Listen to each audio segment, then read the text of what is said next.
Trusty Ape, coming at you live.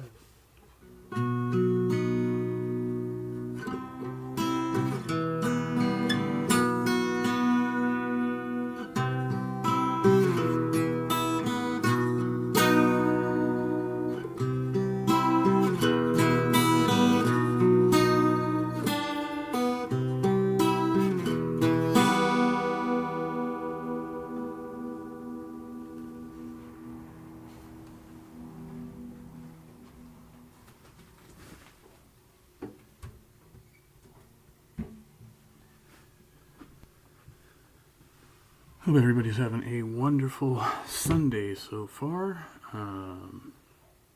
Mine's been good. And I'm just going to check my mic here. Looks okay.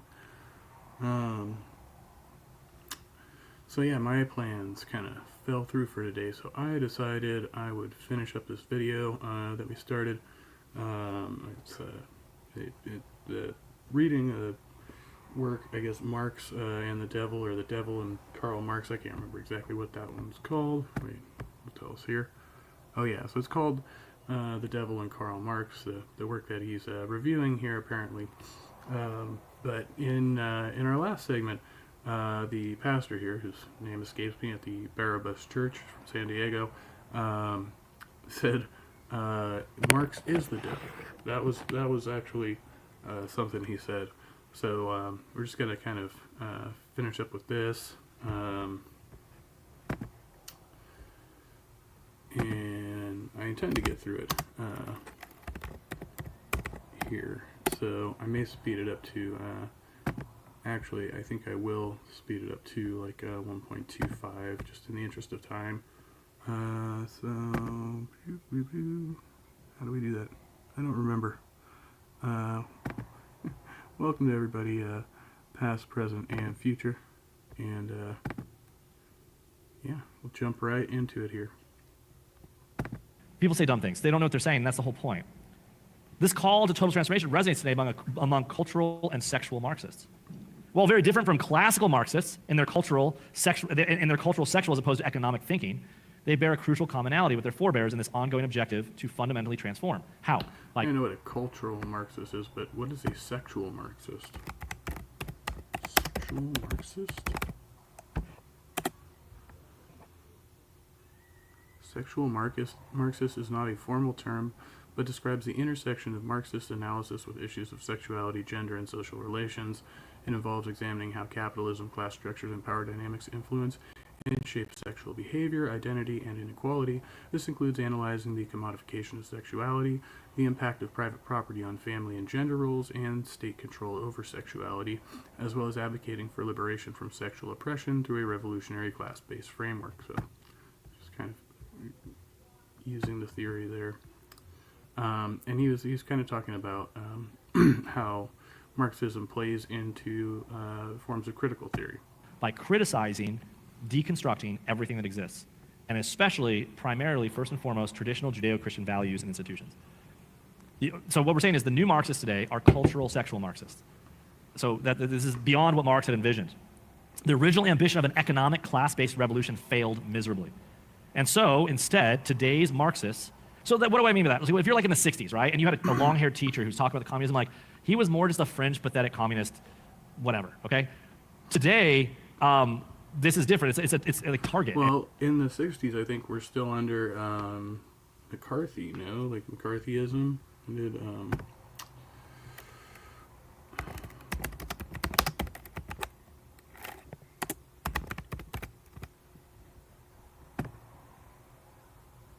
okay, no, they say McCarthyism effectively ended in 1954, but I mean the mentality is still there, right? You still have people who are in that type of, and even still today, as we learned with the racist Karlin Borsenko. Yeah, I mean there are still people out there who are still in that mentality. So Target and Starbucks CEOs and the DEI stuff you're putting forth everywhere, this whole picture of sort of intersectionality. This is straight Marxism, and it's being taught. It's so ubiquitous. There's not like, it's not a fringe thing anymore. That's what I'm trying to get you to see. Again, today's Marxists, including throughout the Communist Party USA, which is a thing that exists, once the home of classical Marxism, have gone cultural and sexual. This newly evolved form of Marxism is so radical in its redefinition of human nature that Karl Marx himself would blush and find bewildering. Again, you can find a screenshot of this. BLM's main thing is we are trained cultural Marxists. And so when they were rioting and burning down the nation back in 2019, 2020, whatever, the whole emphasis was constantly like, they're like, oh, they're against racism? No, they're against the structure and the system of the West. And they said one of the things they're against is heteronormativity. You're like, I'm sorry, what does heteronormativity have to do with George Floyd? And what does George Floyd have to do with the bridge? I'm missing this. They were trained Marxists. This is the moment to come up. This is when I first drafted this chapter, the lead article at the Communist... Trained Marxists? Is there like formal Marxist training? Or you mean education? Like they were... they're trained Marxists? I like that. USA's website was titled The Capitalist Culture of Male Supremacy and Misogyny. It's a piece breathtaking in its cultural radicalism. It personifies the communist movement's thrust today. Truly, at any given day, an article like that can be found in their website, or in The People's World, which is another one of their modern Marxist American websites. But as noted, the cultural Marxism began to emerge not on May 5th, 1818 with Marx's birth, but over 100 years later with the birth of what came to be known as the Frankfurt School. We covered that in Truman. If you don't know what I'm talking about, just let it go. It shows you how we went from Marx to where we're at today with the sort of sexual ethic. It was like, like the baby Marx just like came out of the womb, a communist, like that happens. Okay. We talk about William Reich, we talk about these guys. But eventually, they and their disciples, especially in America, and this is what I want to push forward, the current and strongest form of this cultural Marxism right now is here in our country and being exported. I don't know if that's true at all. I don't think we could.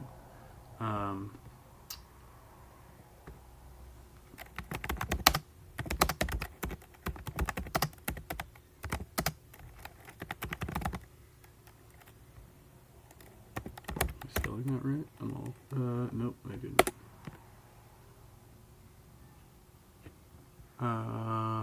China, Cuba, Laos, North Korea, and Vietnam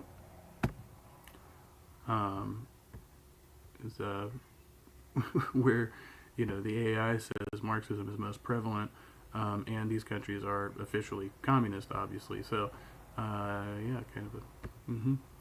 So I don't know where he gets the idea that it's an American thing. Exported from our country to other places. When we were in Afghanistan, right? So the same people that don't like imperialism, we're teaching, classes on like LGBTQ plus stuff to, a Muslim country that definitely doesn't want it, and yet they're going to lecture you about imperialism. I'm like, that seems pretty imperialistic, doesn't it? How dare you put your beliefs on me? They're literally going forward with the gospel of LGBTQ. You look at the you look at the UN flying the rainbow flag. You look at I could go on and on. You get what I'm saying? But we're actually exporting this right now. We are the primary exporters of this. Where am I at here? Okay, they and their disciples, especially in America, the wider West, in the 60s, lusted for the revolutionary changes in sexuality and culture. The universities would be their factory floor. They would rally students, the academy, the arts, the media, film, and so whatnot, to force cultural change. So again, from the ground up. And even then, you can look at the Frankfurt School's cultural Marxism not as a replacement of classical Marxism, but as actually, now listen to this is a really good quote. What he said is, all this cultural Marxism isn't like we're replacing what was there. It's literally just the accelerating pedal from a stalling vehicle. In other words, Marxism is stalling, they just put on the gas, and here we are. The cultural Marxist fully agrees with the classical Marxist that history passes through a series of stages, right, cycles on its way to a Marxism utopia, right, where feudalism becomes capitalism, which eventually has to become socialism, which has to come through violence. They all agree with it. And the goal is ultimately, they say, is classless, heaven on earth, a classless society. But the cultural Marxist recognizes that communists won't get there through economics. Well, and apparently, good place to stop in the ads. Yeah, I mean, the theory goes, right, and it's because, obviously, what the hell just happened? There's truth to the idea that people in power will not readily give that power away, right? So they're going to do anything they can to retain it, and so that's why it needs to be taken by force. And this is true of capitalists, this is true of feudal lords, this is true across the board. Insecticides and herbicides. They use some of it, but in essence, cultural Marxists shrewdly realize, let me go back a step. So for example, when people talk about the current election and you hear the Marxist economic policies coming forth from Kamala Harris, what's so bothersome to me is it's old, played out, and it should be obvious to everyone how stupid it is. That's the problem. Because the new Marxist, like the new form of Marxism, is a lot more subtle. And so they're not coming forward with new Marxism. They're like the old 1.0 Marxism, like just coming forward. Everyone's like, what? And that's just so discouraging. I love how they frequently will say that the left, the Democrats, right, the big Democrats, the ones who are actually getting elected, right, are communist or socialist in any way, right? Yes, they do sometimes back certain like socialistic policies, right?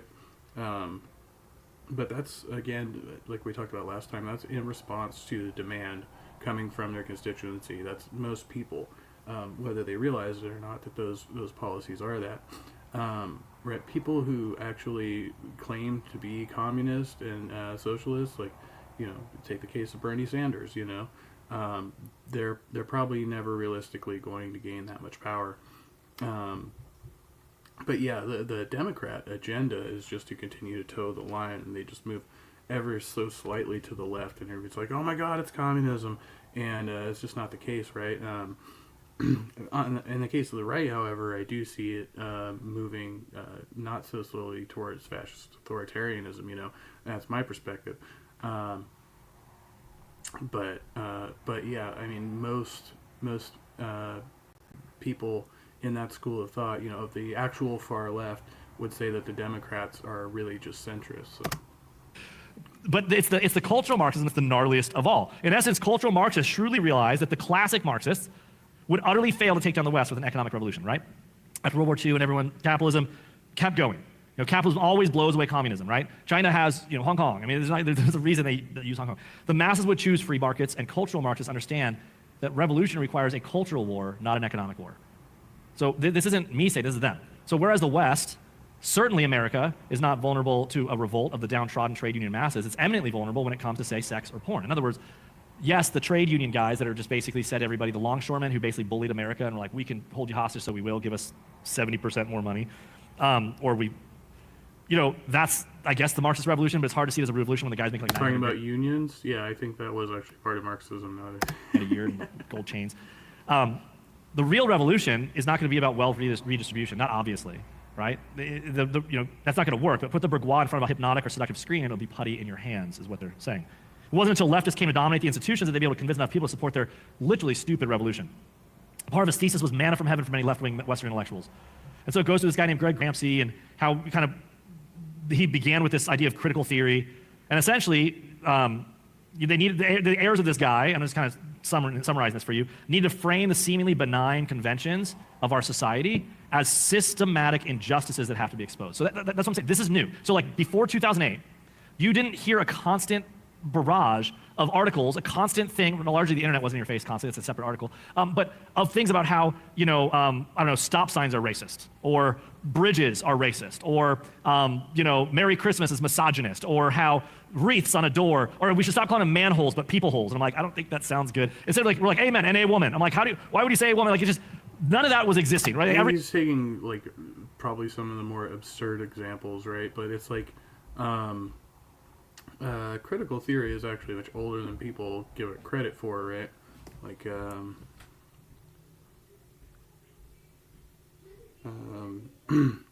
think it's been around since like the 60s or something, as far as in universities.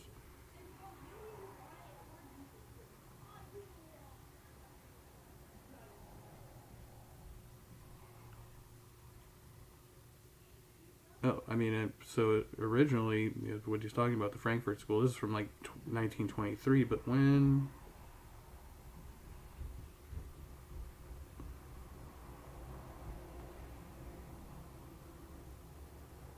I'm trying to find out when it made it, like, into American universities.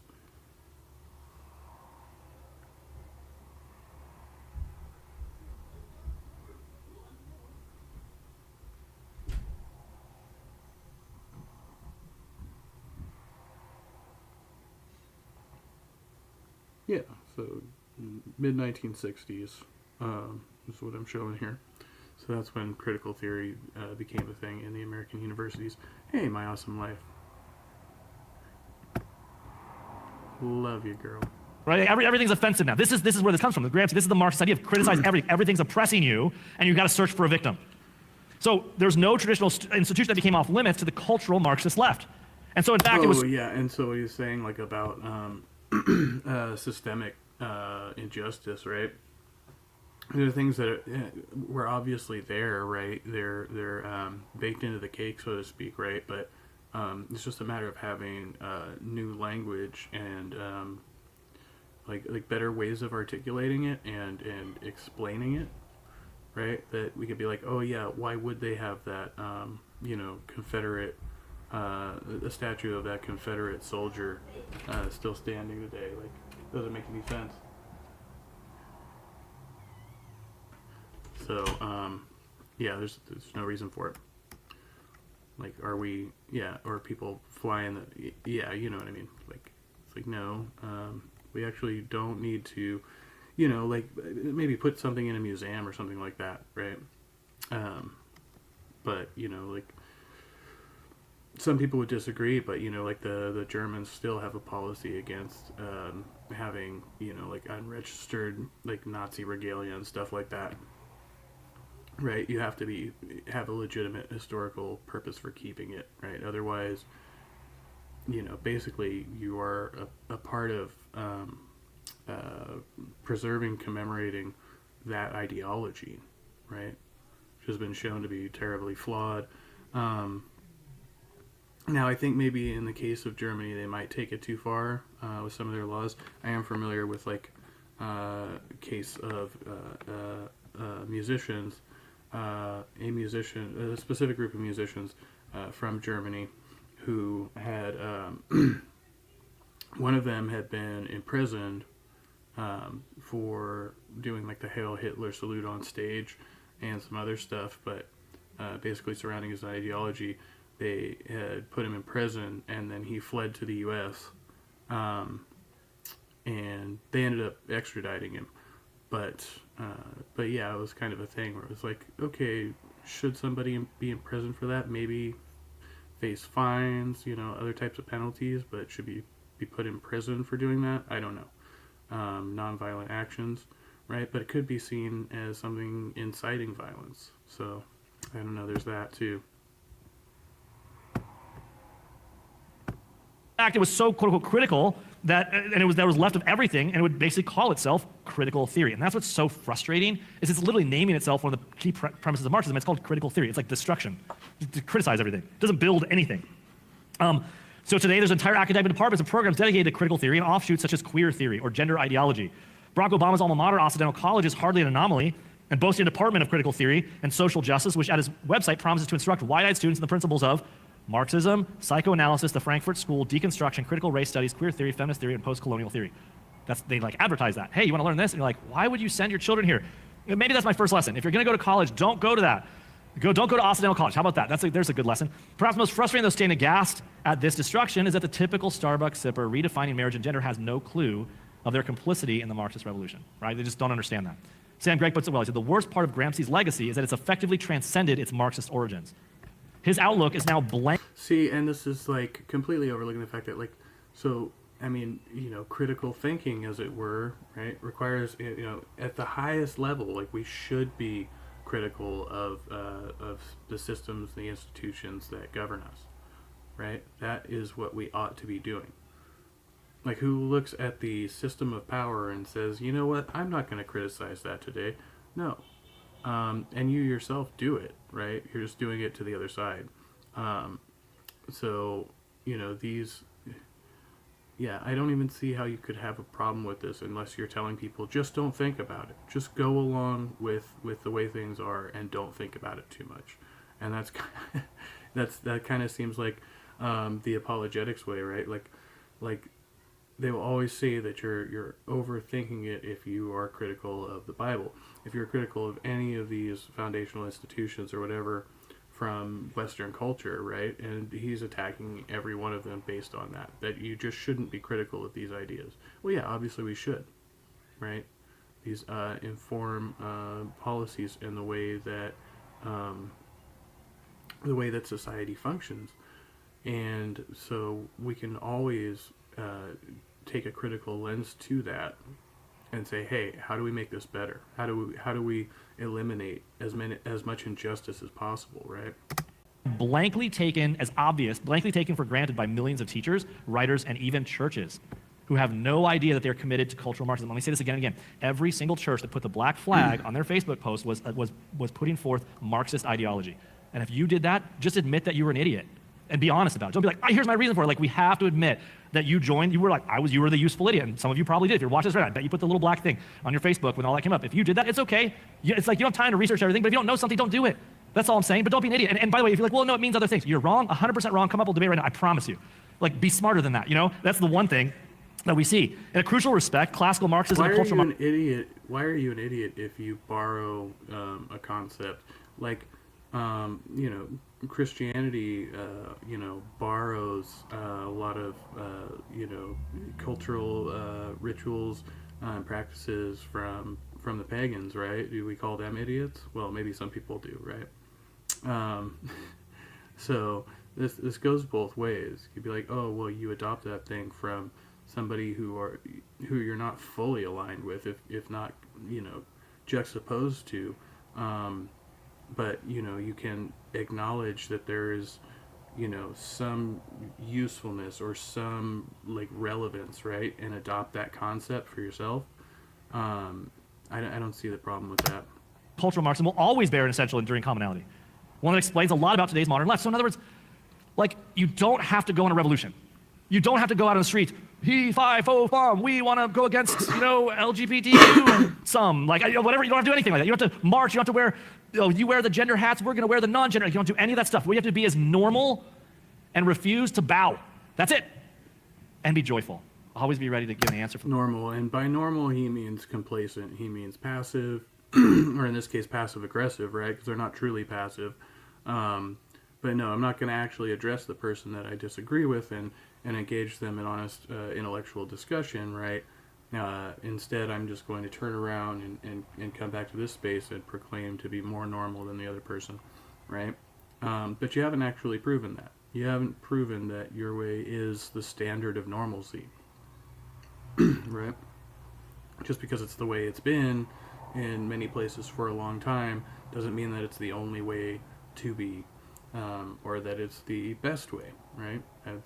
You actually haven't shown that your way is superior to the other way that you claim to be abnormal. The answer for the hope that's in you, because people need hope. All that you're left with is, there's no hope. Merry Christmas? That's misogynistic. Like, how fun is that to have a coworker? I've never heard anybody say Merry Christmas was misogynistic, right? It's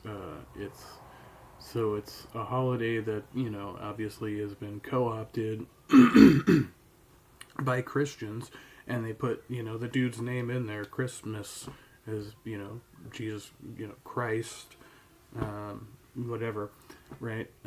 So they co-opted that and used, you know, pagan traditions and mixed in their own. It's all jumbled up now, and now it's, you know, pretty much just a capitalist thing. And I've never heard anybody say that it's misogynistic. I've never heard that before in my life. You could say that it's you know, like touting consumerism or, you know, smuggling in Christianity into a conversation, right? Those things might be true, but misogynist, I don't know how that works. So if your other coworker's sitting here like, oh, do you know, does that chicken have a name? Like, I don't know. Like, do you all know there's people like that? And you're like, Wait, Skeptic Philosophy, good to see you, says, you back on this drug used? And my volume is low. Uh-oh. I had turned it up yesterday and I thought it was too loud. Let me check my settings here. Yeah, I'm still up at like 150. I could probably turn it up some more. I don't want to be booming. But I don't want to be lower than the video either. It's not low. Actually, that is as loud as it goes. Let's see if I could change to my headset mic.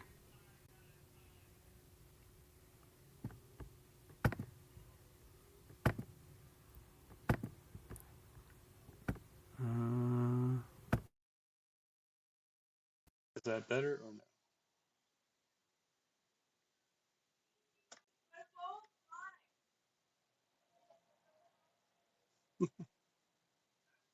I hear somebody telling me that to leave it alone. So, all right, I'll put it back there.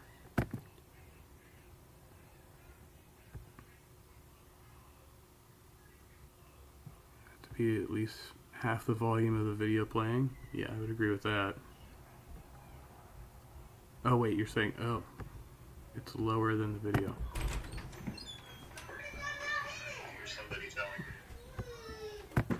All right.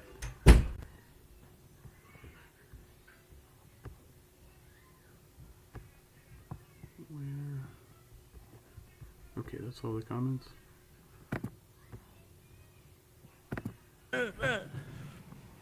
Just be nice.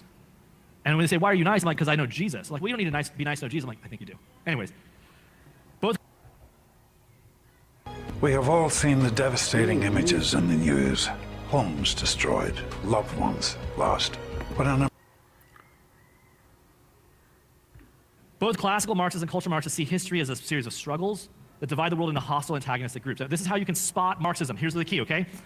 Marxism is seeking out victim groups constantly as the anointed group that's going to be society's redeemer group. Always looking for victims. The victim group becomes the agent for emancipation and ushering the new and better world. And this is true for a lot of things, by the way, and we all participate in this. When someone says, well, I've been through that, I can speak to that. And we say, okay, we'll give you authority to speak because you have experience in this. No. Just because you've been through it, like, I don't have to do drugs to tell you that drugs aren't good. I could be a chemist and be like, well, did you do heroin? I'm like, no. I'm like, well, I want to hear from Heroin Joe over here. I'm like, whoa. That's what we do. That was the whole point of Matt Walsh's Am I Racist movie. If you go watch it in the theater, it was really good. By the way, I have to. Oh, okay. He's a Matt Walsh fan, so there's that for you. I have to give an aside. Let me give you a lighthearted aside for a second. We just saw the movie with Summer and Jimmy. I gotta bring this up. If you know the names, this is too funny. So Summer and Jimmy and Paige and Brandon. And so Jimmy as we're going to the movie. This guy outside the movie, as we're going in to see it, and he goes to Jimmy. It was randomly out of nowhere. It's like late movie. He's like, "Hey, what movie are you guys gonna go see?" And Jimmy gets super embarrassed because the movie's called Am I Racist? And he's sitting there and he's like, I don't remember what it's about. And then Brandon, who's a bald-headed white guy, comes out and says, it's called Am I Racist? And the guy's like, what are you? And he goes, I guess we'll find out. I have no idea. And the whole thing, like, when does that even happen in life? It's just crazy. I had to give that story. It was the craziest. I tripped out from that yesterday. I just remember, I'm like, oh my goodness, I can't believe that happened. Now it's on record and we know. It was real. I don't exaggerate this. But the point is, everyone's looking for the victim group. And so when you find it, the whole thing of step forward, let's look for the victim group. Oh, I'm a victim because this. And when you go to psychologists half the time, you're looking to show your victim status and what, yada, yada, yada. It's not okay. So he's calling them victim groups, right? Like oppressed or unrepresented or underrepresented minority groups are by definition, marginalized, right? That's the whole point. Marginalized groups. It's not about victimization as such, right? They're not trying to, well, some people might be, but, by and large, it's not trying to claim victimhood as some sort of like, oh, poor me, that type of thing, right?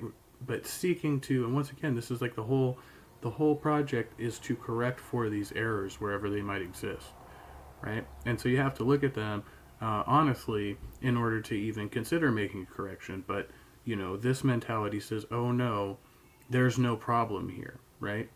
Like, the building's on fire, but don't worry about that. Just keep doing like you've been doing. Like, it's okay. No, nothing to see here, folks.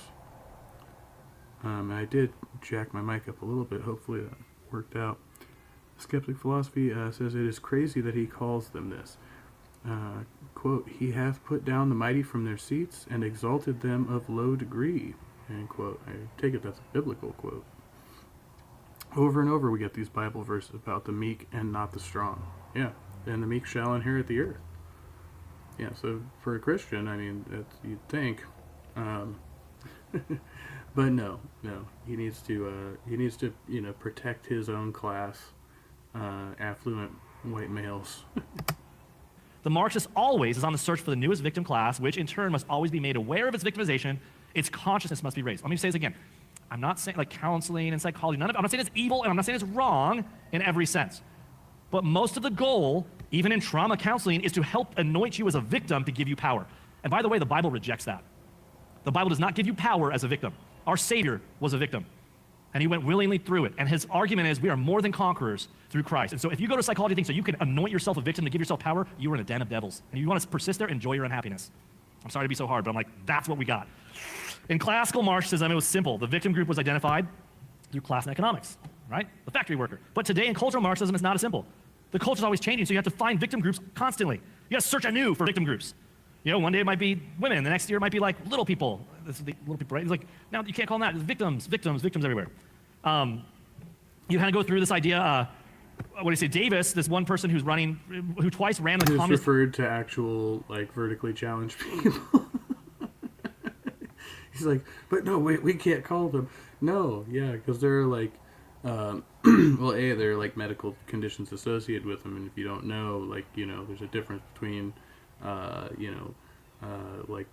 dwarfism and other types of. So yeah, so this is just like choosing. This is a willful ignorance, right? You don't want to be educated about this, and you don't. With all these guys, it's like with gender pronouns. It's like somebody is forcing them to adopt a language that is like so insane, right? When it's not that insane. Like, I think Skeptic Philosophy said last time, you're just going to keep calling this guy Miss, until he figures out that, oh, wait, you prefer to be called Sir? Okay, well, we can do that for you. Why can't we do that for other people? You change your name from Robert to Bobby. You want me to call you Bobby? Okay, cool. I can do that. That's no skin off my back. There's nothing crazy about it.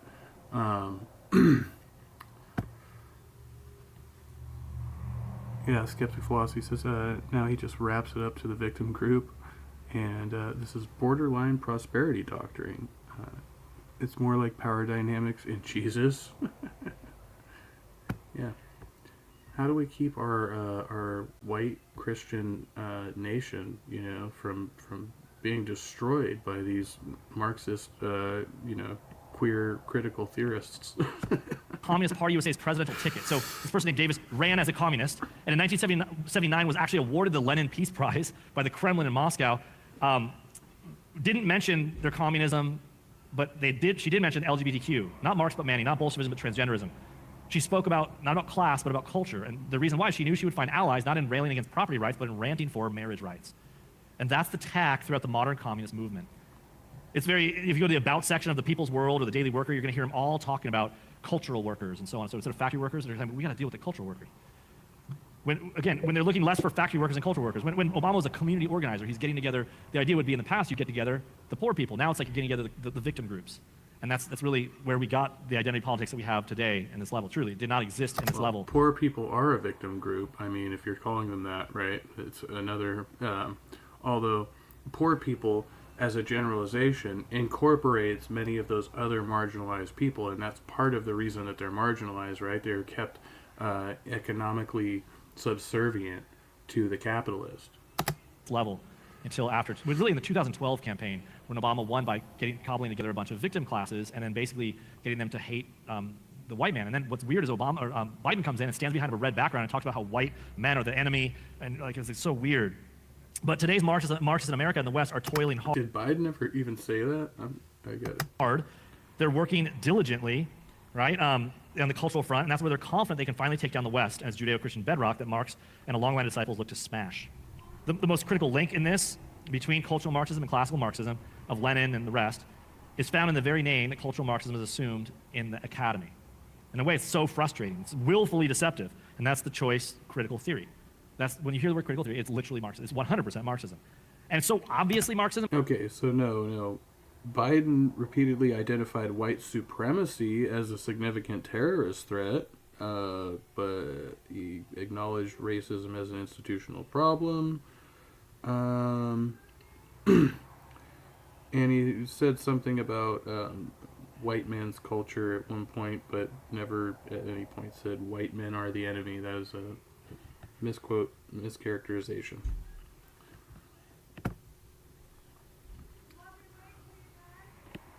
And then Skeptic Philosophy says, Saul identifies as Paul and Jacob identifies as Israel. Why? Because they had transformations. Facts. Yeah. Exactly. Marxism is so weird that people are like, that seems okay. They know they get openly flagged by saying we're Marxist, but if they say, well, I'm a critical theorist, they're like, oh, okay, that seems perfectly reasonable. Another funny thing is they are, they're still, at least most of these guys are for circumcision, right? but they would not be for FGM, or genital mutilation of females, and they're also against transition surgeries, but the circumcision, that's fine. We need to keep doing that. The idea, though, is to tear down, and you don't need to put anything in its place. The goal is not to build, it's to tear down. So like liberals and progressives who beam about diversity and tolerance, critical theorists and cultural Marxists vilify only those who depart from their newfangled vision for the world and humanity. So they never criticize themselves, in other words. If you agree with their fundamental transformation, you're good and accepted. If you disagree, then prepare to be boycotted, turned into a pariah on social media, lynched by Twitter mobs, pursued by lawyers, and dragged into court. You are not to be included under the rainbow umbrella of diversity, which it turns out is not as multicolored as they had led the world to believe, and it's their greatest tool. Lynched. I like it's like lynched by Twitter mob, as if it's in any way equivalent to being lynched by an actual mob. Yeah, more of this, cancel culture crying. And as far as I can tell, the LGBTQ plus community will accept anybody who's not a bigot. You know what I mean? There's no gatekeeping there other than don't be a bigot. Like, that's it. Tolerance, diversity, fraud. And again, it doesn't hold together well anyways, because if you're the B in LGB, what does B mean? Bisexual. That means that there's two genders. How do you have a B and then all the plus? Doesn't the bisexual denying the 100 genders of the rest? No, technically it would just mean that you're you're attracted to both male and female traits, which doesn't exclude trans people, right? Because they could have either or both. So no, it doesn't actually exclude anybody. Bisexuality is also an older term that was incorporated in there, right? Like queer didn't used to be in there. Trans didn't used to be in there. They added those terms in to make it all a more inclusive space. So the rest, shouldn't they be at war with one another? I mean, which is going to lead me to the last point. Let me get to this last point. It's the maddening tyranny. Like, I remember even when I was a kid, oftentimes when they would talk about this, they would say gays and lesbians. They wouldn't even include bisexuals in there, right? So there was, at one time, it was more exclusive, and it expanded to be more and more inclusive. Tyranny, the moral relativism, the toxic cup that unites them is their transformation side, their hatred of the Judeo-Christian West. And so what is the power behind this? Like when you get to it, that's the kind of point of this book. What's uniting these ideas, right? I mean, what puts it together, right? First, you have to understand the sheer sophistry of these concepts, their inherent violation of common sense, their sheer dumbness of it. Think about the dumbness of these ideas. Like they fall apart instantly on scrutiny. Always. And they have. So how have they been so popular? That's like, I want you to wonder this for a while. Like, that's kind of even wondering, why would we pick Marx, the boil-infested, smelly guy who doesn't work and yells things, as like our champion? And why would we keep going with it? And I would argue that's one of the best arguments for Satan that we can get to, but that's kind of what the book's getting to. But worse, the sophistry, the dumbness is so self-evident. And I'm not trying to funny mock. I mean, honest. It's so self-evidently dumb, and it's particularly anyone schooled in any basic Christian worldview. Like when you look at it, it becomes obviously not tenable. So how does that even exist? Secondly, there's a matter of the sheer harmfulness of the ideas. Like you can look back and understand 100%. Like let me go back to BLM. The Black Lives Matter riots did not help black people. Black businesses were put under, they were burned on fire. You go to the areas where the places were burned, they're still on fire, and the poor people that were affected were largely black. You know who got rich was the organizers that bought their multiple houses. And that's the thing, but the actual cities there, they're still, remember CHOP? The city, it's not going well there. People aren't doing better. They're not better off in those places, and it didn't help any of those people. Planned Parenthood came out and said, we want to stand with Black Lives Matter. I'm like, you've aborted more black babies than, you've killed more black people than anyone on the planet Earth. And you're standing unironically and saying, we think Black Lives Matter. I'm like, the weirdness of this whole thing, it just doesn't hold up to any scrutiny, no scrutiny at all. A person with a mask on saying, my body, my choice. Now, I know there is some, some connection to, I can't remember the lady's name, but Planned Parenthood. One of the founders, or maybe the founder, I'm not sure, who had been kind of discovered to be like a eugenicist or something like that, right? But that doesn't discount freedom of choice and bodily autonomy altogether, right? Because one person associated with the movement had terrible ideas doesn't mean that the movement itself is terrible. Or that the concept has loses all its value. That's a non sequitur. Skeptic Philosophy says, not all are for it, but none are really against it. Most Protestants will say circumcision was required under the Old Covenant, but not now. Yeah. I also wonder that about baptism, because I know the Mormons take baptism very seriously. I myself have never been baptized, so I wonder what the significance of that is. And Skeptic Philosophy says, ad hominem all day, this guy is like not clean and long beard equals Satan. Yeah. And Marx, I was kind of looking into it. It said he did suffer from like a number of illnesses throughout his life. Maybe a product of the time. I wouldn't say a product of uncleanliness necessarily. I don't know if we see evidence for that. But yeah, I mean, obviously, the 1800s, man, people got sick more often back then and more severely. Choice, wear the mask. It doesn't even, it doesn't make sense. You're just like, I'm in crazy world. It just doesn't make sense. So how does it work? Right? Finally, there's a fleeting quality and ephemeral nature that's never clear enough, where people are like, I'm not even sure what I'm believing, but I'm in this group. And fourth, probably most frustrating, is the reality that many of the concepts have a strange tendency to simply slither into the night and vanish as soon as their dumbness goes on to the next ticket. And that's why, that's why I keep bringing up COVID and BLM, because you here can remember just a few years ago the dumbness. Going to Walmart or going to the grocery store with a guy wearing a paper bag on his hat with the eyes cut out, with a person wearing a scuba mask, someone with pantyhose over their head, walking to a bank with a bandana over your head and not saying, give me all your money, but saying, I'd like to. How often did that happen? A scuba mask? A guy with... he just goes ad absurdum with everything. Like, he's just taking...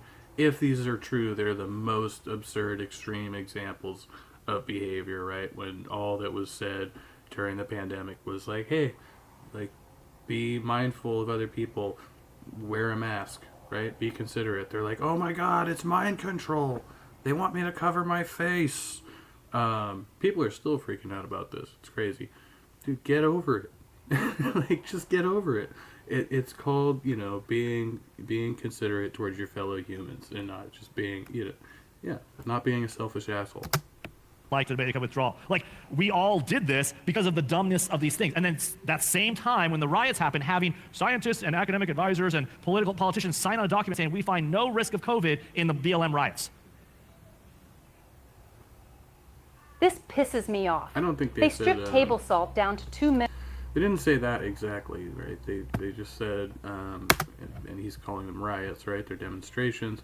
But they were like, hey, you're in the open air, you're outdoors, and if people have adequate space from each other, you have a much lower risk than all these super spreaders going into church, sitting right next to each other, these guys, the hypocrites, right?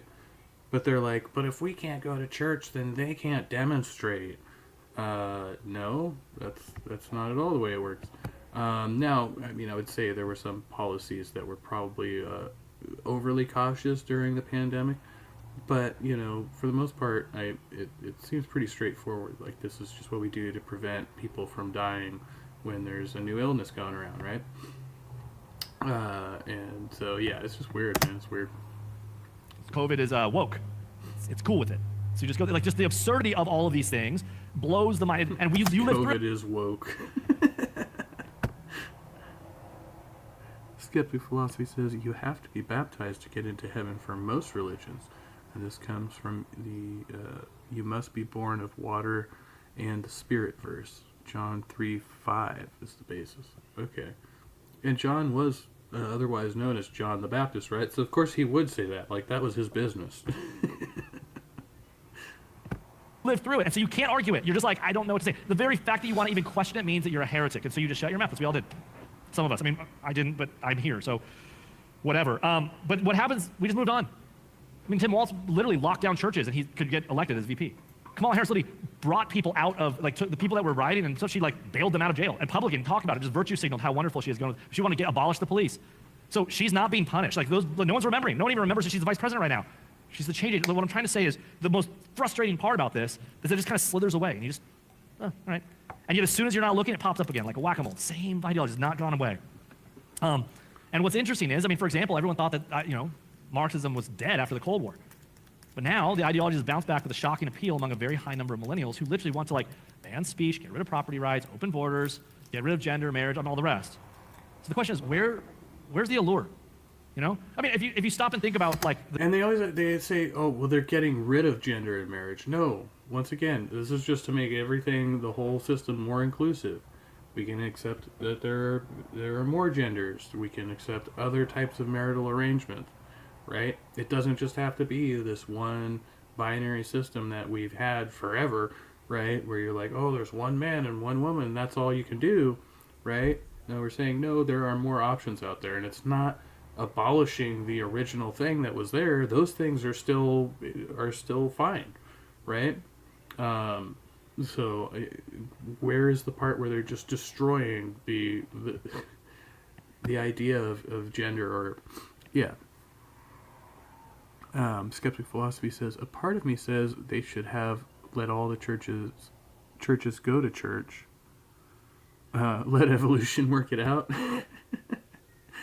Yeah.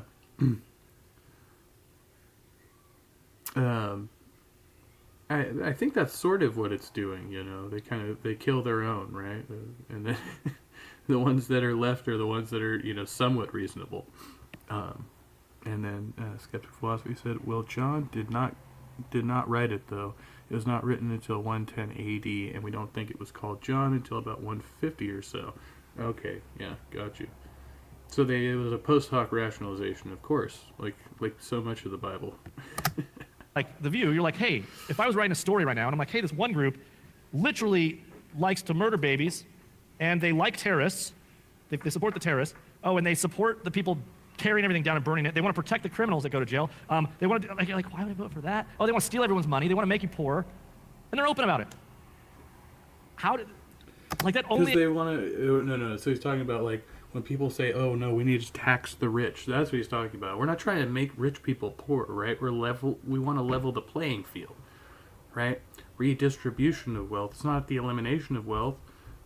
I mean, now some extremists might say, yeah, you know, take it all from them and let them be on the streets, right? Those, what is it, you know, top 1% or even top like 6%, I think, right? Like very few people control much of the world's capital, right? And they're saying we can take a bunch of that money, get all these poor people off the streets, and those dudes would still be just fine. But no, in your mind, you think that it's going to make every wealthy person a poor person, right? Which would still be preferential, right? You'd still have less poor people if you did that, right? Far less. Only exists because Satan's real. I'm not trying to be cute. I mean it. Like, I mean, the same power is the same power that caused the crowds to yell, "Crucify him, crucify him." It's not new. Whip them up into a frenzy. Some commentators like to say the people that wrote when Jesus rode into Jerusalem, the triumphal entry, had to be different people than the ones that crucified him. I'm like, there's no evidence of that. I would argue vehemently they were the same people. Because people like mobs are just dumb, mindless things looking for something to be afraid of and tear at. And the Pharisees pointed him in the right direction. Crucify him! That's like the whole point. I mean, this is the power we see. In our Western world, I mean, you look at the same thing, we say that there's been so many ideas and ideologies in which we've talked about that have been at work from the same power. Marxism, Freudian Marxism, William Reich, Walter Benjamin, Herbert Marcuse. I mean, I go on and on. Right? The same spirit is there in almost all of the air we breathe. It's a spirit which has the force of a veritable cultural tsunami. It's on TV, it's on Twitter, it's on Facebook, it's on the web. It's overwhelming, honestly.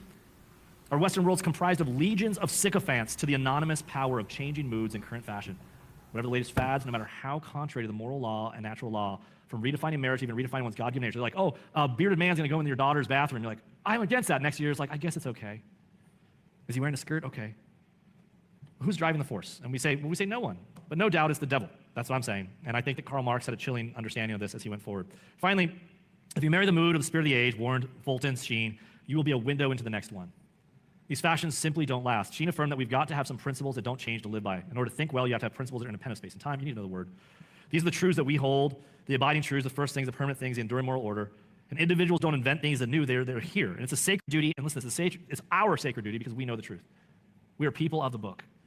I just want to, again, can I say something really nice first? It's not good preaching that makes you sit here and think that you can't live a good Christian life. Do you experience upset stomachs, fever, pain, respiratory symptoms, or a general blah feeling? Hi, I'm Kate, and I'm the lead herbalist here at Earthly, and today I'm going to introduce you to what Feel is Better this? Fast. Feel Better Fast is the tincture that you reach for when I stepped away for a second. They've got like natural medicine ads coming on. It's a conspiracy, damn it. So there was a lot packed in there to what he said. But yeah, I mean, generally, when he was talking about like principles, right, that exist independently, like what are those principles, right? If you think about like even the teachings of Jesus, for the most part, love God, love thy neighbor as thyself, like the most important things. Those are your primary principles, right? What principle is there built around your idea of binary gender identity?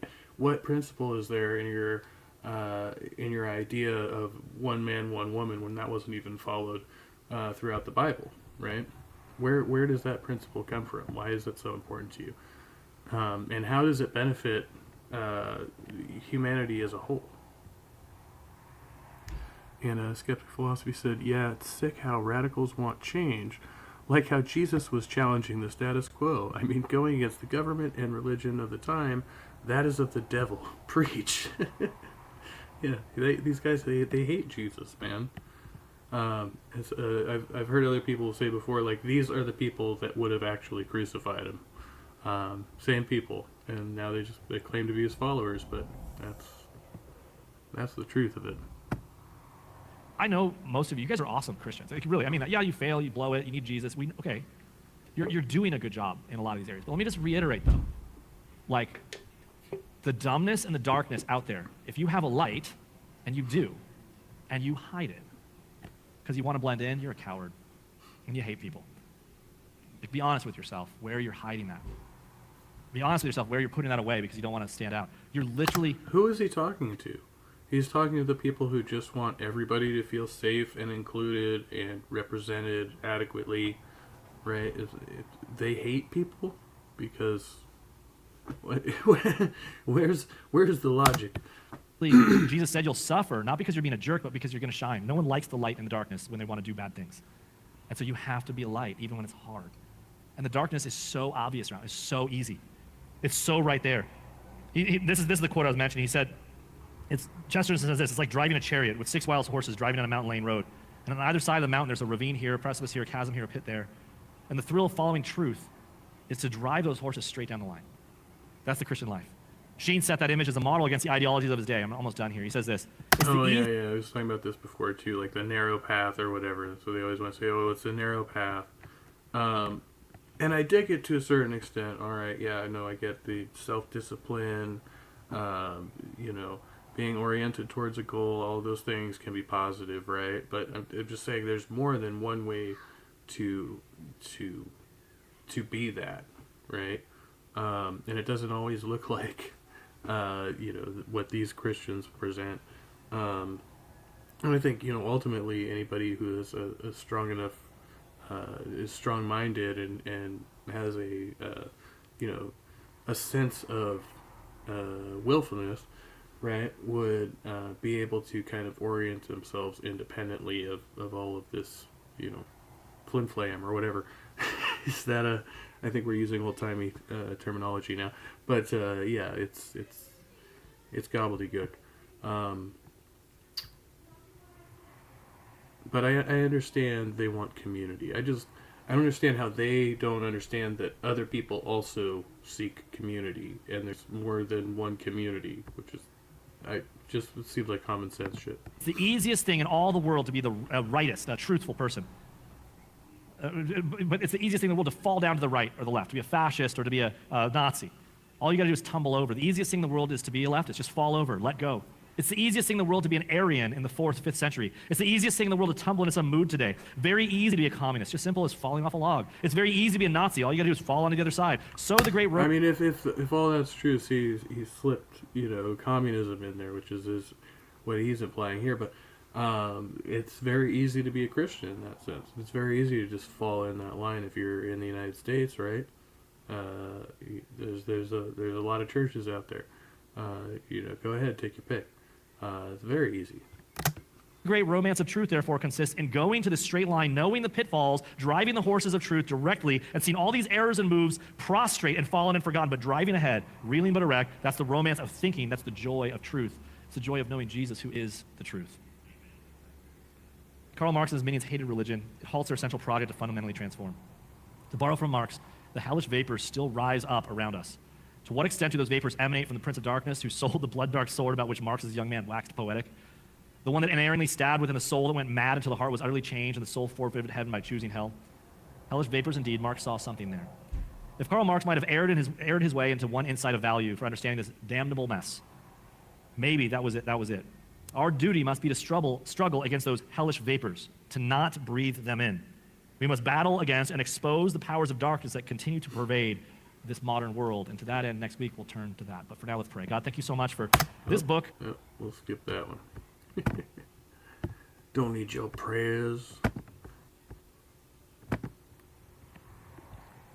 And so I found, I was searching it, and so a lot of people are trying to sell me Das Kapital, but I was like, shouldn't this be, I'm pretty sure this is, I don't remember what the word for it is, but it's like open source or whatever that thing is. There's no copyright, right? It's from like 1880 something, or whenever he wrote it. Yeah, 1886, 1880, or no, 1867, my bad. 1887. Yeah, so it's a critique of political economy. Book 1, Volume 1 of the Process and Production of Capital. And of course, it's going to be lengthy. You know, I read, I listened to the audio version of Adam Smith's Wealth of Nations, right? Yeah. I'm like, I should know this. So I'm, familiar with this kind of, here's a premise from Marx himself.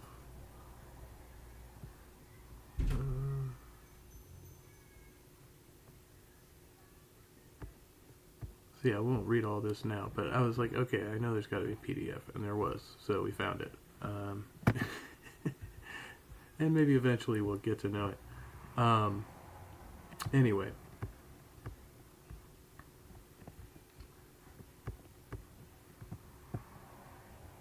Going on an hour. Spend some time with the family.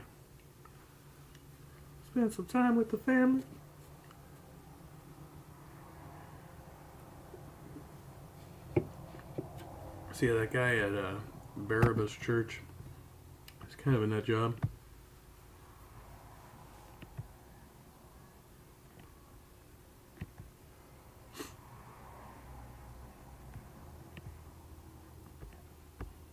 I made this thing, and I wasn't sure whether or not I should release it as Mrs. Ape approved, but yeah, I was kind of holding back, but I might upload it after this real quick. It'll probably be in like shorts or whatever. Just kind of a clip. Well, one clip. Well, yeah, I'll just post it, I guess. I shouldn't describe it now. I've been watching this video from Philosophy Overdose. Consists in accepting men, in spite of their evil, for the sake of their potential good. If this is true, then bad faith is any device which either pretends that the meanness is not there in man, or that we should, for any reason whatsoever, give up our never-ending struggle to attain the magnificence.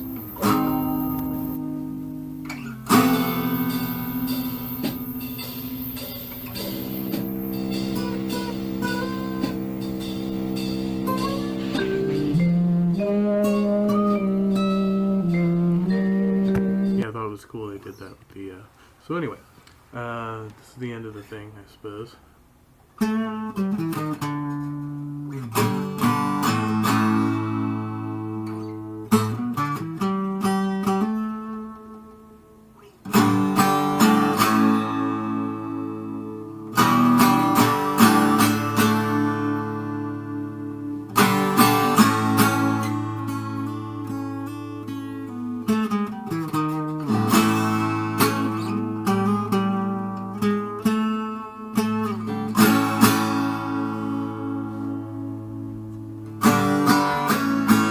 Just the Ape Show.